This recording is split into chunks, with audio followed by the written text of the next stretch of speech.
서신체로 오늘 우리에게 주신 하나님의 말씀을 함께 볼까요? 구약성경 전도서 11장입니다. 좀 긴 구절이지만 1절로부터 10절까지의 말씀, 저 한 절 여러분 한 절씩 번갈아 교독하시겠습니다. 너는 내 떡을 물 위에 던져라. 여러 날 후에 도로 찾으리라. 7에게나 8에게나 나눠줄지어다. 무슨 재앙이 땅에 임하는지 내가 알지 못함이니라. 구름에 비가 가득하면 땅에 쏟아지며 나무가 나무로나 북으로나 쓰러지면 그 쓰러진 곳에 그냥 있으리라. 풍세를 살펴보는 자는 파종하지 못할 것이요 구름만 바라보는 자는 거두지 못하리라. 바람의 길이 어떠함과 아이벤 자의 태에서 뼈가 어떻게 자라는지를 내가 알지 못함 같이 만사를 성취하시는 하나님의 일을 내가 알지 못하느니라. 너는 아침에 씨를 뿌리고 저녁에도 손을 놓지 말라. 이것이 잘 됐는지 저것이 잘 됐는지 혹 둘이 다 잘 됐는지 알지 못함이니라.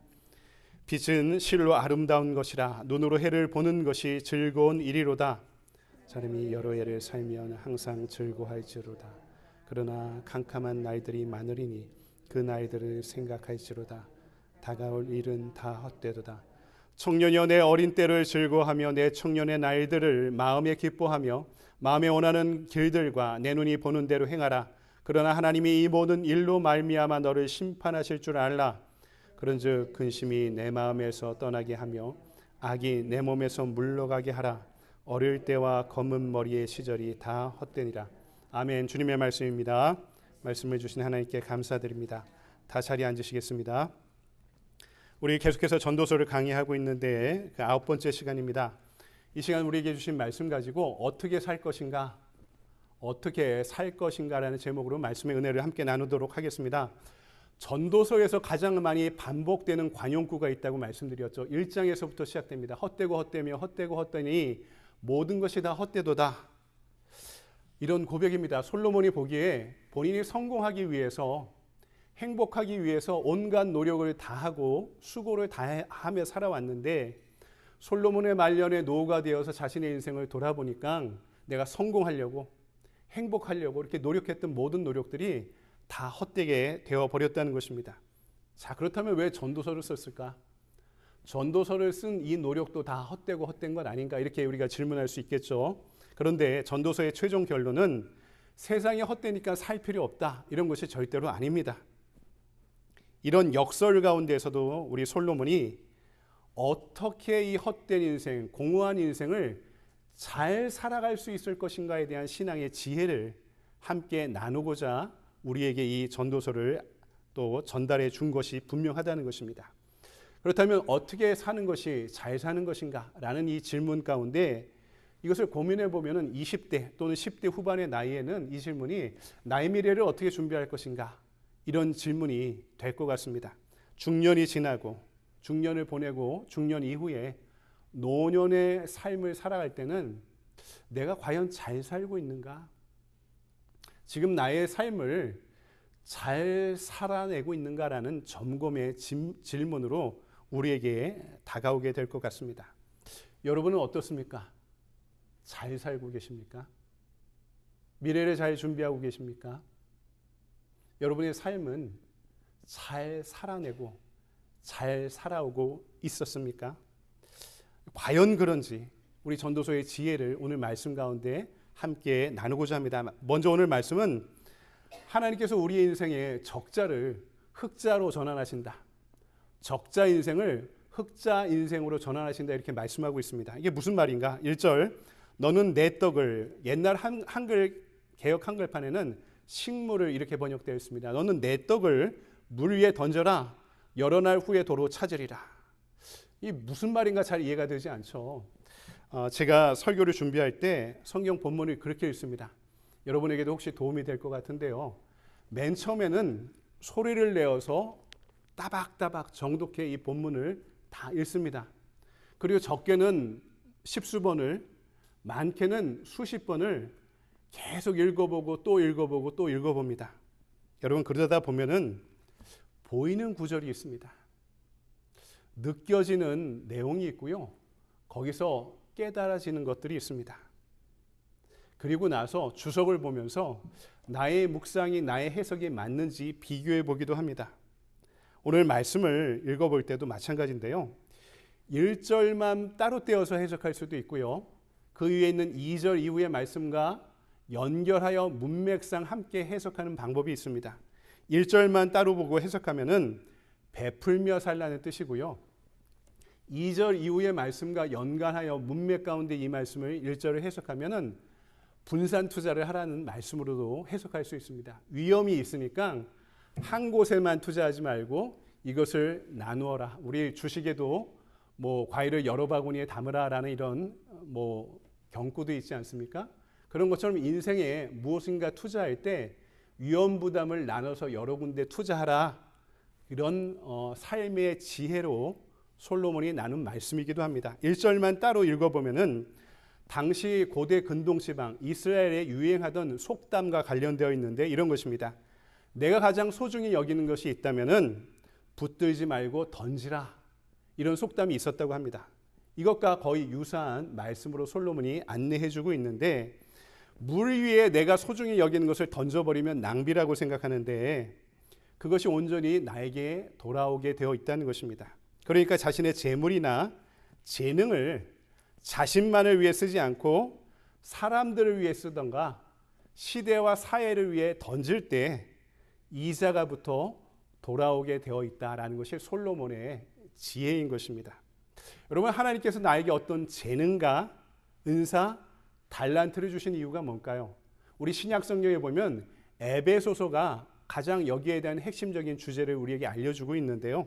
에베소서 4장 12절을 보면 이는 성도를 온전하게 하여 봉사의 일을 하게 하며 그리스도의 몸을 세우려 하심이라. 우리에게 은사와 재능을 주신 외적인 이유는 분명합니다. 이 땅에 하나님의 몸된 교회를 그 나라를 확장하기 위해서 은사도 재능도 나에게 그 모든 것을 허락하셨다라고 말씀하고 있고요. 또 외적 이유뿐만 아니라 내적인 이유도 있습니다. 그것이 무엇인가? 역시 4장 15절을 보면 오직 사랑 안에서 참된 것을 하여 범사에 그에게까지 자라일지라 그는 머리니 곧 그리스도라. 우리가 교회를 세우고 하나님의 나라를 확장하는 삶을 살아가는 것은 내 힘으로 내 지혜로 내 능력으로 못합니다. 그래서 그 재능을 주신 그리스도의 장성한 분량, 그리스도께서 장성하셨을 때에 그 능력을 얻기 위해서 우리가 어떻게 하고요? 그분을 예배하고 그분과 교제하고 그분을 따라야 한다는 것입니다. 여러분, 이 모든 것이 같다는 거죠. 재능과 재물과 은사를 주신 이유가 같습니다. 내적으로는 그리스도의 장성한 분량을 향하여 성장하기 위해서, 외적으로는 하나님의 몸된 교회와 하나님의 나라를 이 땅에 확장하고 완성시켜 가기 위해서, 그런 선교의 삶을 살아가기 위해서 은사도 재능도 그 모든 것도 우리에게 허락하셨다. 여러분, 이게 제 말이 아니라 성경이 우리에게 전해주는 가장 핵심적인 메시지인 것입니다. 그렇다면 어떻게 살 것인가라는 오늘 본문의 도전과 질문과 관련해 생각한다면 주신 재능과 은사, 나의 자산을 어떻게 사용할 것인가라는 것이 우리가 어떻게 살아갈 것인가라는 이 질문과 맞닿아 있다는 것이죠. 오늘 다시 1절을 볼까요? 너는 내 떡을 물 위에 던지라. 열화 날 후에 도로 찾으리라. 솔로몬이 사다 보니까 솔로몬이 할 것 다 해봤다고 그러잖아요. 2장 말씀에 보니까 할 것 다 해보니까 모든 것이 헛되도다. 솔로몬의 고백이 1장 후반부부터 2장까지 이어지고 있는데 이것을 다 해보니까 다 해본 게 뭡니까? 지식도 또 권력도 또 여성들도 또 자산도 재물도 다 얻어보고 다 축적하고 다 써보니까 어떻다고요? 헛되고 헛되다는 것입니다. 그것이 내 손에 주어질 때 내가 소유했다고 생각했는데 그것을 내가 소유하고 살아보다 보니까 다 소용이 없다는 것입니다. 근데 남는 것이 있었다는 거죠. 타인을 위해, 누군가를 위해, 사랑하는 사람들을 위해, 시대와 또 사회를 위해, 하나님의 뜻을 위해 사용한 것만이 나에게 남게 되었다는 것입니다. 여러분, 능력도 재능도요, 누군가를 위해 사용할 때 그것이 더 잘 발휘되는 것이고 그것이 더 커지게 되었다라고 솔로몬이 자신의 경험 가운데 지혜를 담아 우리에게 알려주고 있는 것입니다. 여러분, 유대인의 속담들 가운데 또 비슷한 내용이 있습니다. 가지고 있는 것은 모두 잃어버린다. 주는 것이 남는 것이다. 우리 속담에도 뭐 비슷한 내용이 있는 것 같아요.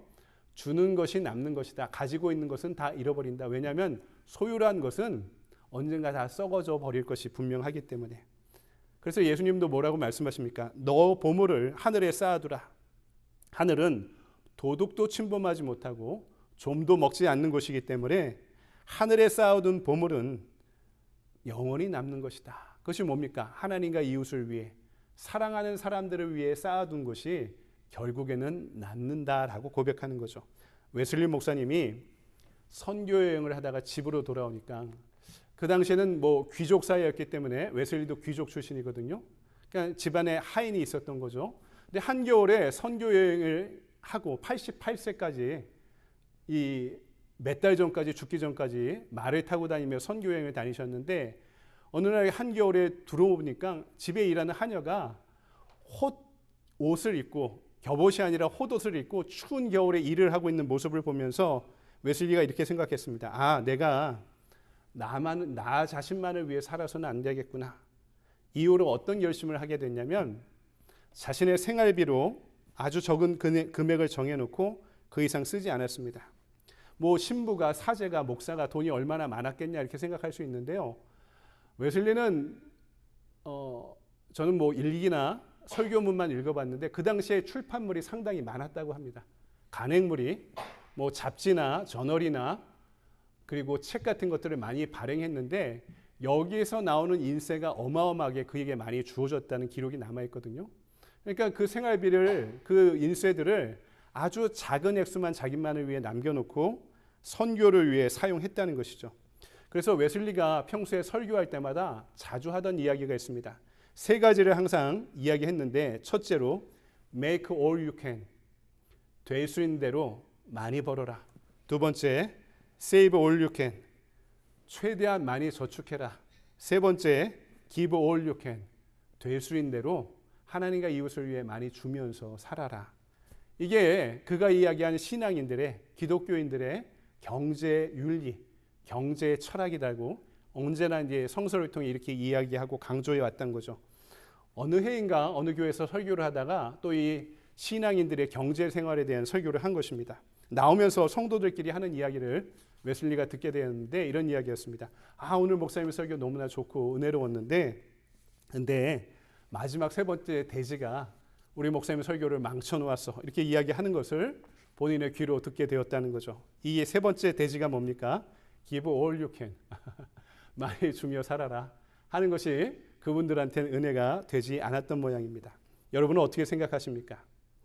여러분에게 주신 모든 재능과 달란트 또는 재물, 자산이 하나님께서 여러분에게 주신 선물임을 여러분 믿고 계십니까? 여러분, 우리가 그렇게 믿을 수 있다면 하루하루 우리에게 주어지는 일용할 양식이 여러분 우리에게 얼마나 감사한 것이겠습니까? 그리고 혹시 나의 삶 가운데 잉여가 준비되어 있다면, 하나님이 잉여를 주셨다면 그것이 하나님의 영광을 위해 어떻게 사용할 준비를 하고 우리는 살아가고 있습니까? 우리가 초대교회가 되어야 된다라는 이런 표현은 많이 이야기하는데, 오늘 말씀은 저와 여러분에게 초대교회 성도들처럼 살아갈 준비가 되어 있는가? 내가 소중히 여기는 은사와 재능과 자산들을 물 위로 던질 준비가 되어 있는가 묻고 있는 것입니다. 4절을 볼까요? 풍세를 살펴보는 자는 파종하지 못할 것이요 구름만 바라보는 자는 거두지 못하리라. 우리가 살아가다 보면 손익계산서가 있습니다. 환경을 보고 할지 안 할지를 계산하다가 아무것도 못하고 파종도 못하고 거두지도 못할 것이다 라고 경고하는 엄위한 말씀이기도 합니다. 그러니까 손익계산서에 따라 살지 말라. 인생이 꼭 그 계산대로 돌아가는 게 아니다. 이웃만을 위해서, 이익만을 위해서, 잉여만을 위해서 살아가지 마라. 그럼 뿌리지도 못하고 거두지도 못할 것이다. 하나님의 영광과 하나님의 나라를 위해서라면 손해보고도 살아라, 이런 것입니다. 그러면 그것이 나에게 축복으로 돌아오는 것이 더 많다는 것입니다. 손익계산서를 가지고 나의 환경을 평가하면은 이기의 여부로 나의 삶을 계산하며 살아가지만 하나님의 영광을 위해 나에게 주어진 것을 던질 수 있을 때 그것이 내 눈에는 세상 보기에는 적자처럼 보이지만 하나님께서 나에게 흑자로 반드시 축복으로 전환시키실 것이다 하고 오늘 말씀 가운데 약속하고 있는 것이죠.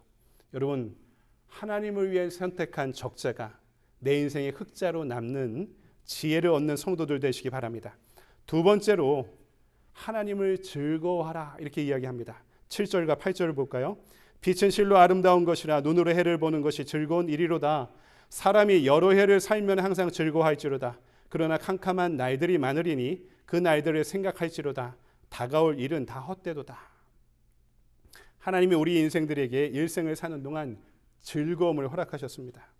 그러니까 우리가 인생을 즐기며 사는 것이 나쁜 것이 아니라는 거죠.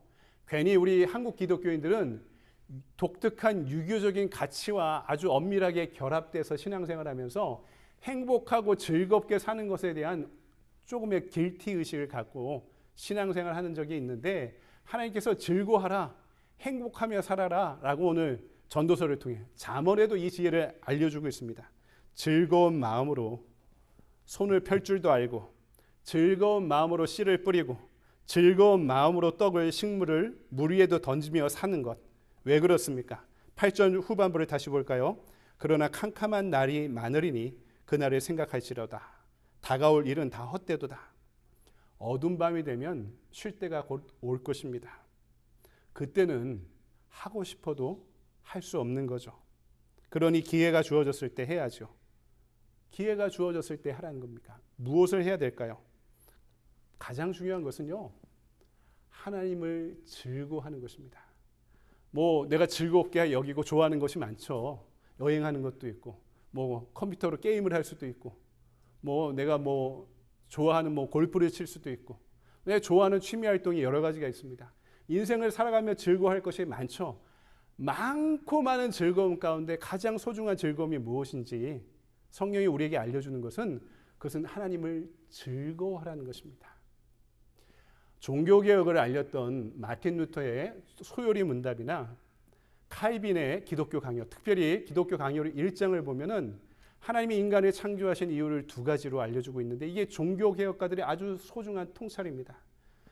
칼빈은 첫 번째가 하나님을 영화롭게 하는 것, 두 번째는 하나님을 즐거워하는 것이다 이렇게 이야기했습니다. 17세기에 칼빈의 기독교 강요에 영향을 받아서 영국 국교회가 소요리 문답이라는 교리 문답서를 작성하는데 맨 앞에 이런 질문이 있습니다. 하나님이 사람을 창조하신 이유가 무엇인가? 인생의 첫 번째 목적은 무엇인가? 이렇게 묻고 소요리 문답은 이렇게 우리에게 그 대답을 알려주고 있습니다. 사람의 제1 목적은 하나님을 사랑하고 그분을 영원히 즐거워하는 것이다. 여러분, 참 멋있는 신앙 고백이 아닙니까? 하나님을 사랑하고 영원히 즐거워하는 것. 여러분, 이 고백이 중요한데 왜냐하면 제대로 이해하고 있는 사람이 많지 않습니다. 제대로 이해하면 우리 신앙의 모습이 달라지고요, 결이 달라집니다. 우리는 항상 하나님을 즐겁게 해드려야 된다고, 기쁘게 해드려야 된다고 생각합니다. 그러니까 내가 항상 무엇인가 해야 돼. 목회하는 저도 강박이 있습니다. 항상 무엇인가 해내야 된다라는 강박이 있는데 제가 한 몇 달 전부터 하나님 저희 주신 깨달음이 있습니다. 뭐 해야지, 뭘 해내야지, 뭐 해야지 하는 생각들은 많이 하는데 목회하면서 신앙생활하면서 그냥 하나님을 그 자체로 즐거워하며 기뻐하며 살아간 시간들이 그렇게 많지 않았다는 것을 알게 되었습니다.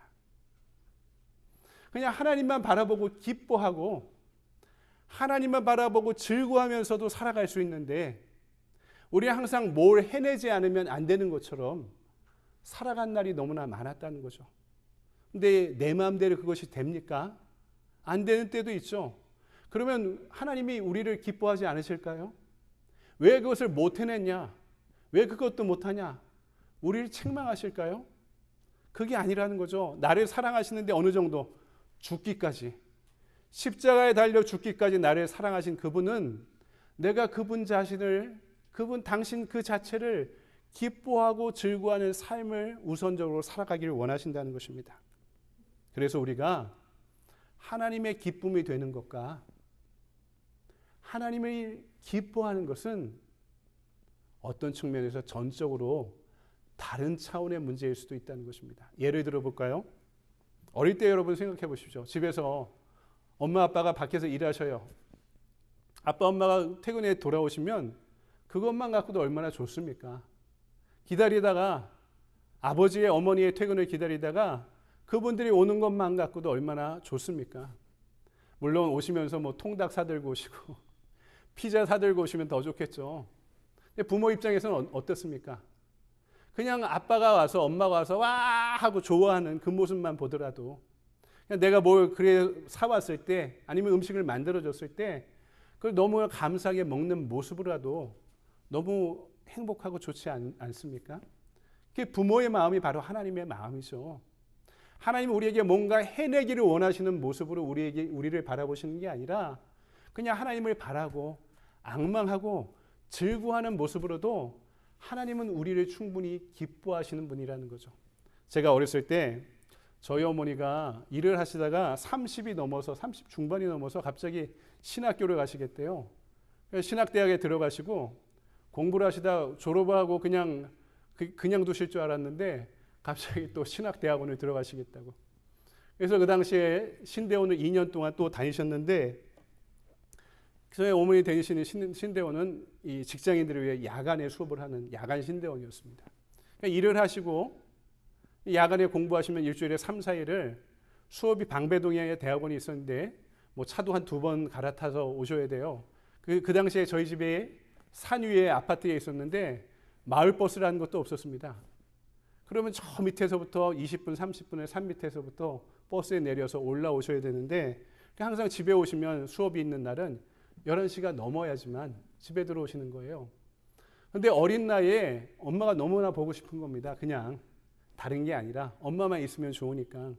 그러면 한밤에도 그냥 아파트 베란다에서 산 위에서 저기 산 밑에서 올라오는 길이 하나만 있으니까 보이거든요. 그냥 저희 어머니의 실루엣이 언제나 나타나나 하고 한밤중에 기다리던 기억이 아직까지 있습니다. 그냥 좋은 거예요. 어머니가 저 산 밑에서 그냥 산 위로 올라오시는 모습만 봐도 그냥 엄마가 오는구나 하고 잠을 안 자고 기다릴 정도로 어머니들이 한밤중에도 기다리던 그 저의 모습이 기억이 납니다. 우리가 하나님을 앙망하고 하나님을 기뻐한다는 것이 그냥 그분으로 인해 족하고 그분으로 인해 감사하고 그분으로 인해도 충분히 살아갈 수 있다는 마음으로 살아가는 거죠. 여러분, 우리 예배도 마찬가지입니다. 종교적 의무라고 생각하면 의무감도 있지만 이것만큼 귀찮은 게 어디 있습니까? 뭐 팬데믹 때는 온라인으로 예배드려서 그래도 편했는데 지금 예배 시간 맞춰 나오는 것도 힘들고 여자분들은 그냥 나옵니까? 또 준비할 것도 많고 또 가깝지도 않아요. 먼 곳에 있으면 차로 운전해서 30분, 40분 또 50분 이렇게 운전해서 나와야 되는 시간들이 귀찮고 힘든 거죠. 의무라고 생각하면 이것만큼 귀찮고 어려운 일이 없습니다. 근데 한번 생각해 보십시오.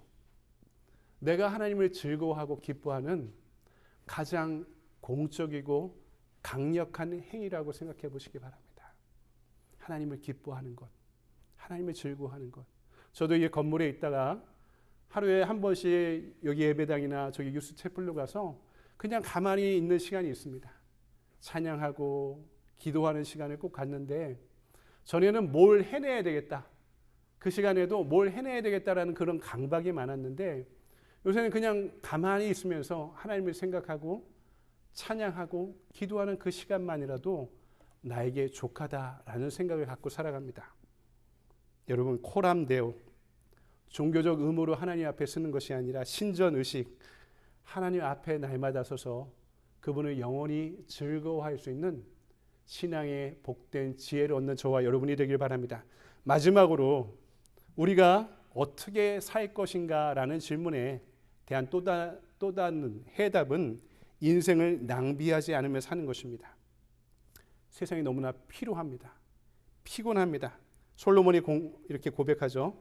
많이 배우니까 번민이 많아서 더 피로하고 많이 가지니까 지킬 것이 더 많아져서 그것을 지키기 위해 노력하다 보니까 더 피곤하고 많이 힘을 얻으니까 더 많은 권력은 더 많은 적들을 만들어내서 내 인생을 피곤하게 한다.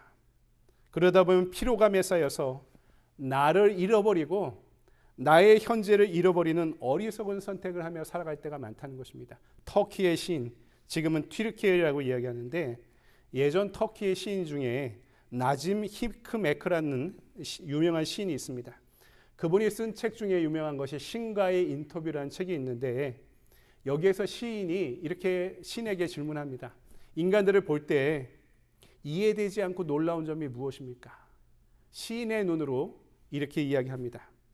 어린 시절이 지루하다고 서둘러 어른이 되려는 것, 그리고는 다시 어린 시절로 되돌아가기를 갈망하는 것, 돈을 벌기 위해 건강을 잃어버리는 것, 그리고는 건강을 되찾기 위해 돈을 다 써버리는 것, 미래를 염려하느라 현재를 놓쳐버리는 것, 그리하여 결국 현재에도 미래에도 살지 못하는 것, 결코 죽지 않을 것처럼 사는 것, 그리고는 결코 살아본 적이 없는 듯 무의미하게 죽는 것.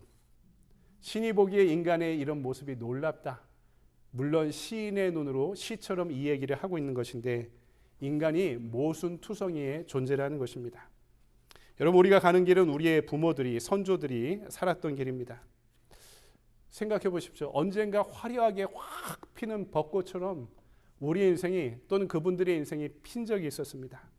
그런데 지금은 어떻습니까? 화려했던 벚꽃이 한순간에 져버리는 것처럼 흰머리가 나 계시거나 아니면 이 땅에 안 계시고 돌아가시고 말았습니다. 우리도 그렇죠. 우리 인생에 아주 번성한 시기도 있을 것이고 활짝 꽃피는 시기도 있을 터인데 그 활짝 핀 꽃이 한순간에 시들어버릴 날도 우리에게 분명히 다가올 것입니다. 이런 우리에게 오늘 전도자가 이렇게 전합니다. 10절, 그런즉 근심이 내 마음에서 떠나게 하며 악이 내 몸에서 물러가게 하라. 어릴 때와 검은 머리의 시절이 다 헛되니라. 왜 우리 마음속에 걱정, 근심이 자리 잡고 있을까? 왜 우리는 과거에 매달리면서 현재를 살아가지 못하고 미래를 걱정으로 압도당하며 현재를 살아가지 못할까? 우리에게 하나님이 너무 멀리 계시기 때문입니다. 내 마음에 어떤 창고가 있어요. 그 창고는 들어갈 만한 분량이 분명히 있습니다. 근데 그 마음속에 하나님이 차지 못한 만큼 다른 것이 들어가 있기 마련인데 하나님으로 충만해지지 못하면 세상에 대한 걱정과 근심과 두려움으로 우리 마음이 가득 채워지게 된 뿐이라는 것입니다. 여러분, 하나님이 부재한 자리에는, 하나님이 안 계신 자리에는 언제나 걱정과 근심과 두려움이 그 자리를 가득 채울 뿐입니다. 반면에 우리가 우리의 마음을 하나님으로 충만하게 만들 때의 현상을 하박국 선지자는 이렇게 고백하고 있습니다. 하박국 3장 17절로부터 18절. 비록 무화과 나무가 무성하지 못하며 포도나무에 열매가 없으며 감람나무에 소출이 없으며 밭에 먹을 것이 없으며 우리의 양이 없으며 외양간에 소가 없을지라도 나는 여호와로 말미암아 즐거하며 나의 구원의 하나님으로 말미암아 기뻐하리로다. 농사꾼한테 이게 없으면 다 없는 건데 소출이 없고 우리의 양이나 소가 없는데도 하나님을 생각하니까 내 마음이 즐거워지고 기뻐진다. 이것은 있을 때도 있고 살아보니 없을 때도 있었지만 언제나 하나님은 그 자리에 계셨기 때문에 나는 하나님을 생각하며 그분을 향한 즐거움으로 나의 삶을 충만히 채우겠다고 선지자가 풍전등화 같은 이스라엘의 멸망의 앞길 가운데도 예언하고 고백하고 있는 것입니다. 여러분, 말씀을 정리합니다. 젊은 여러분은 인생을 어떻게 살아갈 것입니까? 중년을 보내고 이후에 노년기를 살아가는 여러분은 여러분의 인생을 어떻게 살아갈 것입니까? 첫 번째, 하나님과 이웃을 위해 베풀며 삽시다. 당장 손해보는 것 같아도 그것이 하나님을 위한 선택이라면 하나님께서 반드시 채워주시리라 믿습니다. 두 번째, 세상을 즐거워하다가 인생의 목적을 잃어버리기 전에 하나님을 기뻐하고 하나님을 즐거워하며 살아갑시다. 세 번째, 내 마음의 창고를 걱정과 근심으로 채우다가 나의 현재를 잃어버리지 말고 하나님으로 채워가며 그분의 은혜와 사랑으로 충만한 삶을, 우리의 현재를 살아가기를 소망합니다. 오늘 우리에게 주신 질문, 어떻게 살 것인가 라는 인생의 또 가장 궁극적인 질문 앞에서 오늘 전도자가 주는 신앙의 해답을 나의 지혜로 얻어 살아갈 수 있는 저와 여러분이 되기를 주님의 이름으로 간절히 축원드립니다. 기도하겠습니다. 주님, 하박국의 고백이 오늘 우리의 고백이 되길 바랍니다. 비록 무화과 나무가 무성하지 못하며 포도나무에 열매가 없으며 감람나무에 소출이 없으며 밭에 먹을 것이 없으며 우리의 양이 없으며 외양간에 소가 없을지라도 나는 여호와로 말미암아 즐거워하며 나의 구원의 하나님으로 말미암아 기뻐하리로다. 내가 갖고 있는 것들을 하나님을 위해 던지길 원합니다. 그 믿음도 용기도 사랑도 허락하실 때 하나님, 손해보는 인생이라 세상의 손가락질해도 하나님이 채워주시는 충만한 축복으로 우리의 삶을 채우길 원합니다. 하나님, 우리가 세상에서 즐거워할 것이 너무나 많지만 그 즐거워하는 것을 즐기면서도 그 무엇보다 하나님을 기뻐하고 즐거워하는 것을 잊지 않고 그것이 내 인생의 근본임을 깨달아 알기 원합니다. 내 마음의 창고를 세상을 향한 걱정과 근심과 욕망으로 채우기보다 충만하신 하나님의 임재 안에 거할 때 우리의 삶이 하나님으로 인해 족한 인생 될 수 있도록 이 충만한 지혜가 어떻게 살 것인가는 우리 인생의 궁극적인 질문 앞에 나의 해답이 될 수 있도록 주여 나를 가르치시고 인도하여 주시옵소서. 거룩하신 주 예수 그리스도의 이름으로 감사하며 기도드리옵나이다. 아멘. 우리 다 같이 자리에서 일어나셔서 나에게 주신 말씀 기억하면서 찬송가 370장 함께 찬송하시고 축도로 예배를 마치도록 하겠습니다.